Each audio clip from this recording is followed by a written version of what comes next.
સમાજના ધારાસભ્યને પણ હોદ્દો ભોગવી ચૂક્યા છે, સાંસદ પણ રહી ચૂક્યા છે અને રાષ્ટ્રીય અધ્યક્ષ છે એમપી પણ રહી ચૂકેલા છે. તો જે મનુભાઈએ કીધું 70 વર્ષ 50 વર્ષ જૂનું સંગઠન છે અખિલ ભારતીય, બરાબર, તો બહુ સારી બાબત છે કે સમાજની લાગણી છે, રાષ્ટ્રપતિ સુધી પહોંચી ચૂક્યા છે, એમપી પણ બની ચૂક્યા છે.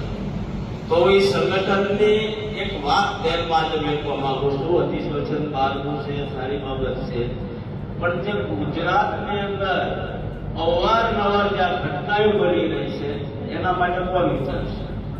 સાસ વારે કોળે ભાગી જાય, સાસ વારે મંડળ થઈ જાય, મીટિંગો થાય, ક્યાંક પરિણામ શું મળ્યું છે તારું? આ વાતને તમે સ્વીકારો છો? તમે કોઈ પીણા વ્યક્તિને 2 લાખ રૂપિયા મદદ કરવા ગયા, લાખો રૂપિયા ખર્ચો કરો, ભેગા થાવ, સારી બાબત છે, પણ સમાજની પીડા અમે પણ જો ક્યાં સુધી આપણે આમ નામ ચલાવશું?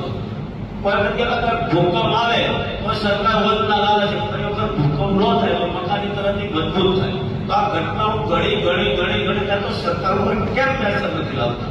અધ્યક્ષ સાહેબ कि सरकार के ऊपर कुछ प्रेशर तो होना चाहिए ना कि घड़ी कोली समाज के साथ जो घटनाएं घट रही है तो इसमें उस घटना में तो कमी तो आनी चाहिए ना.